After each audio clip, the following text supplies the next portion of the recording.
샬롬, 반갑습니다. 윤정훈입니다. 이 시간에는 마태복음 22장 1절로 22절까지의 말씀으로 같이 은혜를 나누고자 합니다. 지금 이 시간에 비가 많이 내리고 있죠. 이 시간에 우리가 한 가지 오해하지 말아야 될 거 한 가지를 같이 나누고 싶습니다. 그것은 뭐냐면 우리가 흔히 이야기하기를 성령의 단비를 풍족하게 내려서 우리 영혼을 만족하게 하여 주십시오 라고 우리가 기도도 하고 찬양을 드리기도 하지요. 여러분, 이 성령이 충만하다라는 의미는 무엇일까요? 어떤 감정적인 거나 어떤 느낌적인 것일까요? 어떤 분이 이런 책을 지었더라고요. 믿음은 감정이 아닙니다 라는 표현을 쓴 책을 한번 읽은 적이 있습니다. 그와 마찬가지로 성령의 단비를 내리고 성령의 충만함을 받는다 라는 것은 어떤 의미냐면, 이 시간 우리가 마태복음 22장의 말씀을 들으면서 또 읽으면서 예수님이 당시에 그 시대의 유대인들과 바리새인과 서기관과 예수님의 제자들에게 들려주시는 그 말씀으로 내 영혼을 채운다라는 의미인 것이죠.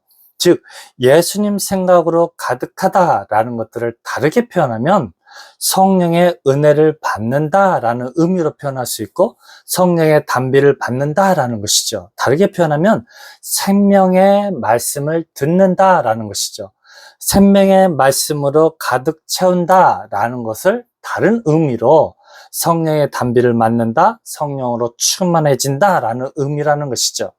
우리는 이 시간에 반드시 정확하게 알아야 할 것입니다.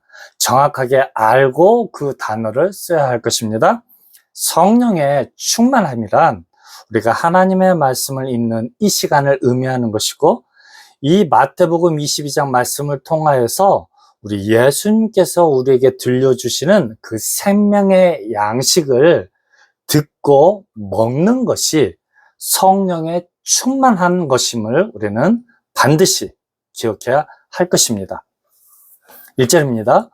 예수께서 다시 비유로 대답하여 가라사대 천국은 마치 자기 아들을 위하여 혼인잔치를 베푼 어떤 임금과 같으니, 여기서 임금은 누구겠습니까? 바로 예수님인 것이죠. 예수님 누구를 위하여? 예수님 믿고 따르는 자녀들 위해서, 아들을 위하여서 혼인잔치를 베풀죠. 여러분, 혼인잔치 하면 누가 우리의 신랑이 된다는 것입니까? 예수님께서 우리에게 신랑이 되어주신다라는 것이죠.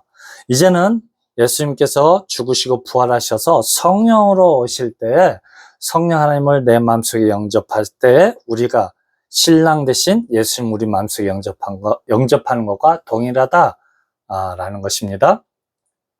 그 종들을 보내어 그 청한 사람들을 혼인잔치에 오라 하였더니 오기를 싫어하거늘. 그렇죠? 이 청한 사람들이 누구겠습니까? 바로 선민이라고 하는 나름대로는 신앙생활 잘 하고 있다고 하는 이 유대인들, 종교 지도자들을 의미한다 할 것입니다. 그래서 이 천국잔치에, 혼인잔치에 초대한 것이죠. 하지만 이들은 핑계를 대면서 예수님께 나오지 않는다라는 것이죠. 다시 다른 종들을 보내며 가로되 청한 사람들에게 이르기를 내가 오찬을 준비하되 나의 소와 살찐 짐승을 잡고 모든 것을 갖추었으니 혼인잔치에 오소서 하라 했더니, 그렇죠? 왜 이렇게 충만하고 풍성하고 오찬을 준비했다라고 표현합니까? 예수님과 결혼하는 것이, 예수님을 신랑으로 맞이하는 것이 우리 평생에 가장 소중하고 귀한 혼인잔치이기 때문인 것이죠. 평생에 한 번밖에 없는 가장 소중한 시간이기 때문인 것이죠. 제가 돌아보지도 않고 하나는 자기 밭으로, 하나는 자기 상업차로 가고, 그렇죠? 철저하게 예수님의 초대에 예수님의 메시아 되심을 증거했지만, 예수님의 그 권능과 능력과 가르침으로 계속해서 유대인들에게 복음을 증거했지만은 이들은 각자의 핑계로 예수님을 따르지 아니했던 것이죠. 즉, 예수님을 따르되 현실의 메시아 되심을, 현실의 메시아 되심을 기대하고 따랐던 자들도 있었고 아예 대적한 사람도 있었던 것이죠. 하지만 예수님의 제자들은 결국에는 예수님을 진정으로 따랐던 사람들은 결국은 돌이키고 회개하여서 돌아오기도 했지만 거의 대부분은 어떻게 하였습니까? 예수님을 배반하고 현실의 어떤 필요를 따라서 예수님을 저버렸던 것이죠. 그렇죠? 결국에는 이 유대인들도 현실에 필요한 것을 채워주시는 메시아가 아님을 알고는 어떻게 합니까? 결국은 예수님을 십자가에 못 박으려 외쳤던 그런 부류에 끼었다라는 것들을 우리는 알게 됩니다. 여러분, 우리는 결단코 예수님을 따라갈 때에 현실의 것들도 축복도 이루어주신다라는 것들을 믿고 따라갈 때에 결국에는 사람들은 실망할 수밖에 없고 좌절할 수밖에 없고 결국은 예수님을 부인하고 교회를 떠날 수밖에 없다는 것들을 우리는 반드시 기억해야 할 것입니다. 베드로 사도가 이야기했던 것처럼 믿음의 결국은 영혼의 구원을 받음이라 라는 이 말씀을 반드시 기억해야 할 것입니다. 6절입니다. 그 남은 자들은 종들을 잡아 능욕하고 죽이니, 그렇죠? 그 남은 자들이 누구겠습니까? 결국에는 예수님을 떠나고 그 남은 자들은 예수님의 복음을 증거하는 그 사람들을 결국에는 가두고 40에 가만 하나 가만 매를 때리고 심지어는 죽이고 그런 일들을 행했던 것이죠. 7절입니다. 임금이 노하여 군대를 보내어 그 살인한 자들을 진멸하고 그 동네를 불사르고, 그렇죠. 이게 무슨 말이겠습니까? 군대를 보낸다라는 게 무엇입니까? 결국은 영적 군대, 영적 군사를 의미하는 것이죠. 영적 군사는 누구입니까?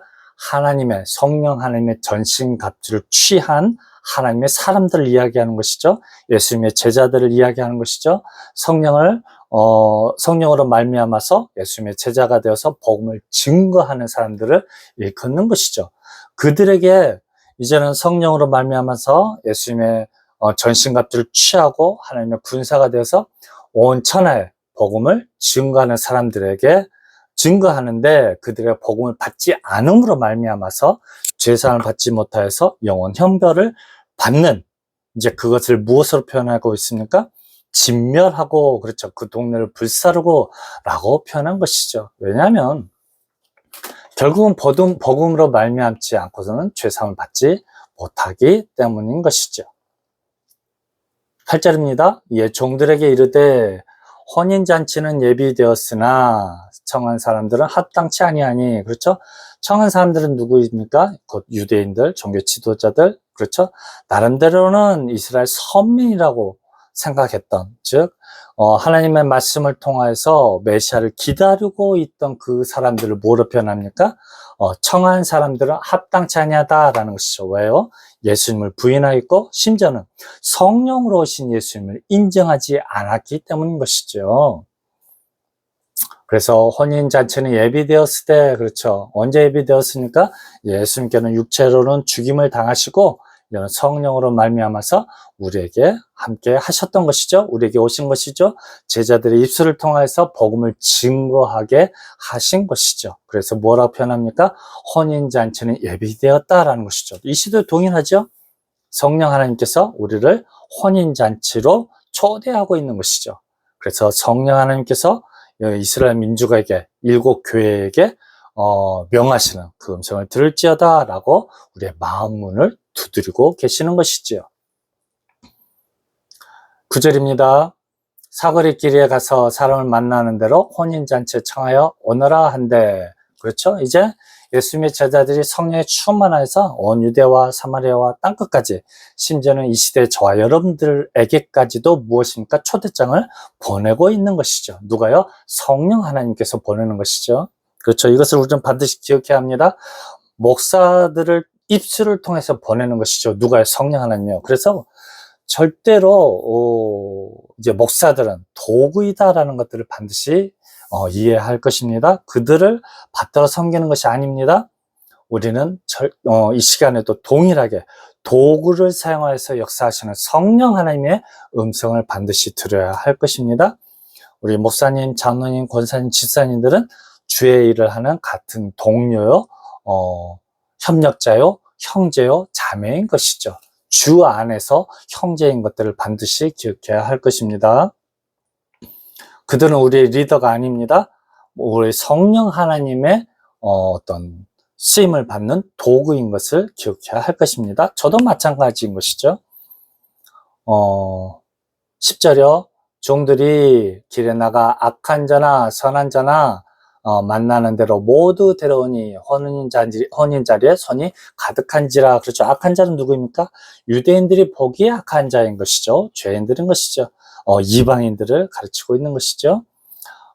선한 자나, 그렇죠. 유대인들을 의미하고 있는 것이죠. 혼인 자리에 손이 가득한지라. 그렇죠. 모든 만방에 주의 복음이 선포되어진다라는 것이죠. 임금이 선을 벌여 들어올세. 예수님께서 이제 그 손님들을 보러고 들어온 것이죠. 성령 하나님께서 그 사람들을 보러고 들어온 것이죠. 거기서 예복을 입지 않는 한 사람을 보고 가로되 친구야 어찌하여 예복을 입지 않고 여기 들어왔냐 하니 저가 유구무원이거늘. 그렇죠. 이들은 먼저 예수님께서 오셨을 때도 복음을 믿지 않고 받아들이지 않으셨죠. 하지만 예수님께서 한 번 더 기회를 주시는 것이죠.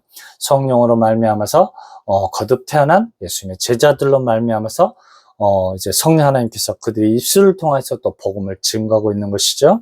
그래서 이들이 죄사함 받을 때 우리는 흰 예복을, 죄사함의 예복을 입게 되는 것이죠. 하지만 성령 하나님의 어떤 말미암아 죄사함을 입지 못한 사람들은 무엇을 입지 못한 것과 동일합니까? 이 예복을, 결혼식의 예복을 입지 못한다라는 것이죠. 왜냐하면 예수님께서 혼인잔치에 신랑으로 신부를 초대하고 있기 때문인 것이죠. 그래서 이제 이 예수님의 음성에 우리 주님께서 우리의 신랑이 되시고 저는 우리 주님의 신부가 되십니다. 오 성령 하나님, 이 시간에 제 마음속에 함께해 주시옵소서. 저를 그릇으로 삼아 주시고 저를 사용하여 주십시오. 고백하는 이 시간이 되어져야 할 것입니다. 13절이요. 가로되 친구의 어찌하여 예복을 입지 않고 여기 들어왔느냐 하니 저가 유구무원이거늘. 임금이 사환들에게 말하되 그 수족을 결박하여 바깥 어둠에 내어 던지라. 거기서 슬피 울며 이를 갈미 있으리라 하니라. 그렇죠. 이 종교 지도자들의 잘못된 메시아관으로 말미암아서 이 유대인들뿐만 아니라 이제 성령으로 말미암아서 예수님의 제자들이 복음을 증거하는 곳곳마다 누가 방해를 합니까? 그 첫 번째가 누구? 사도 바울이. 이 사울이 바울이 되기 이전에 그 일들을 행했던 것이죠. 가는 곳곳마다 이제 성령으로 말미암아 제자들이 복음을 증거하는 곳곳마다 쫓아다니면서 그들을 잡고 능력하고 감옥에 가두었던 것을 의미하고 있는 것이죠. 그래서 거기서 슬피 우는 것이죠. 왜? 잘못된 메시아관으로 예수님을 십자가에 못 박아 죽였던 것이고, 잘못된 메시아관으로 말미암아서, 잘못된 성령관으로 말미암아서 성령 하나님을 인정하고 받아들이지 못했기 때문인 것이죠. 그래서 이를 갈죠. 누구에게 이를 갈겠습니까? 종교 지도자들에게 이를 갈미 있다라는 것이죠. 이 시대도 동일한 것이죠. 성령 하나님이 아직도 누구인지를 정확하게 알지 못하고 제대로 가르치지 못한다라는 것이죠. 성령 하나님 누구입니까? 창조주 하나님이시며 사람의 형상을 입고 이 땅에 오신 예수님이 누구입니까? 바로 성령 하나님인 것이죠. 거룩한 영인 것이죠. 그 성령 하나님이 근본 하나님의 본체인 것이죠. 예수님께서 말씀하신 것처럼 내가 속히 너희에게 오리라 말씀하신 그 예수님인 것이죠. 우린 이것을 반드시 기억해야 할 것입니다. 그래서 14절에 청함을 받은 자는 많되 택함을 입은 자는 적으니라. 이 청함을 받은 자는 누구입니까? 유대 선민들을 가르치는 것이고, 택함을 입은 자는 누구입니까? 예수님으로 말미암아서 신부로 택함을 받는다라는 것이죠. 예수님으로 말미암아서 성령 하나님으로 말미암아서 예수님의 신부가 되어진다라는 것이죠. 그러므로 이 예수님과 우리가 하나 되는 것을, 예수님께서 짝지어 주는 것을 사람이 결단코 나눌 수가 없다라는 것이죠.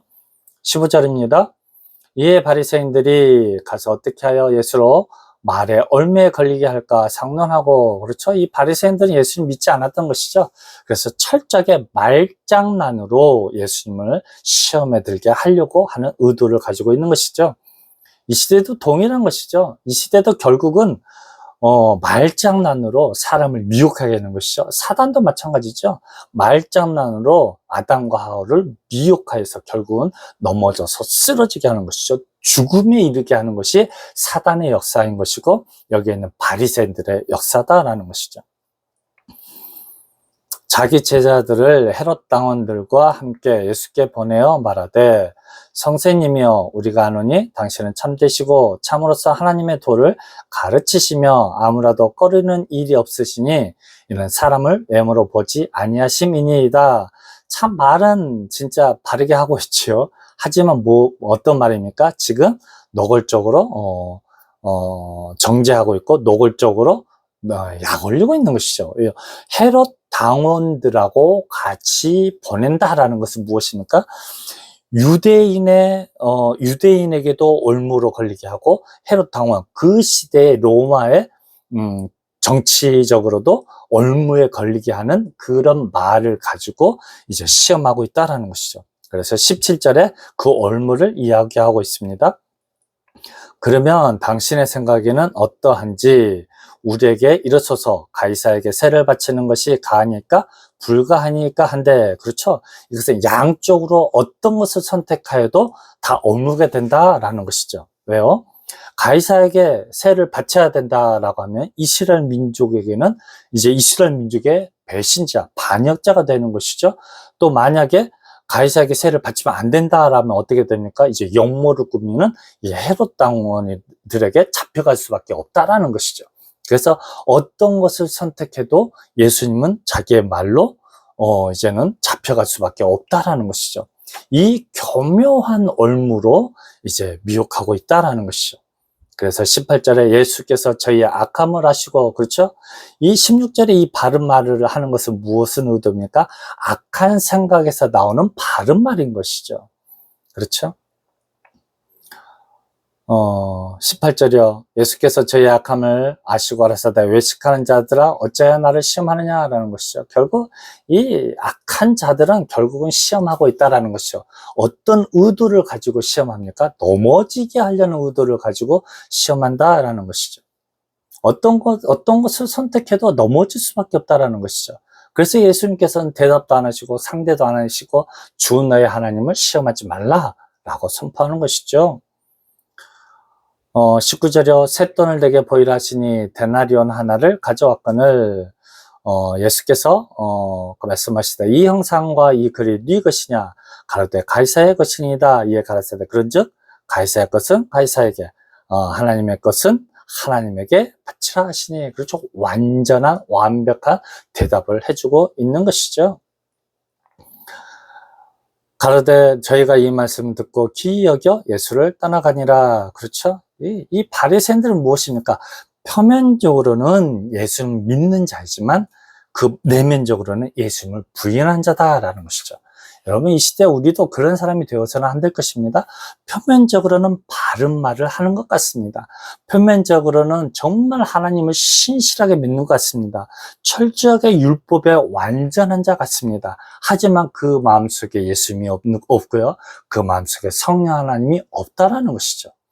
여러분, 우리는 어떤 사람이 되어져야 할 것입니다. 비록 우리가 표면적으로는 온전히 하나님을 섬기지 못하고 표면적으로는 어떤 율법적으로 보여지는 그런 것들에 약하다 할지라도, 온전히 하나님께 헌금도 제대로 못 드리고 온전히 주일 성수를 제대로 못한다 할지라도 그 마음속에 누구를 사랑하는 마음이 있습니까?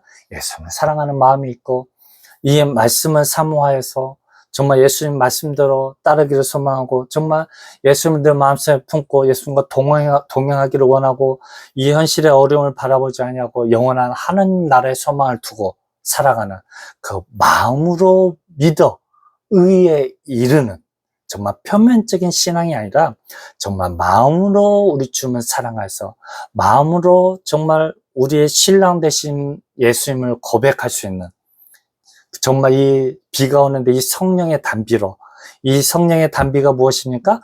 우리를 신부로 초대하시는 우리 주님의 음성으로 우리의 생각과 마음을 가득 채우는 저와 여러분이 되시기를 주님의 이름으로 부탁드립니다. 감사합니다.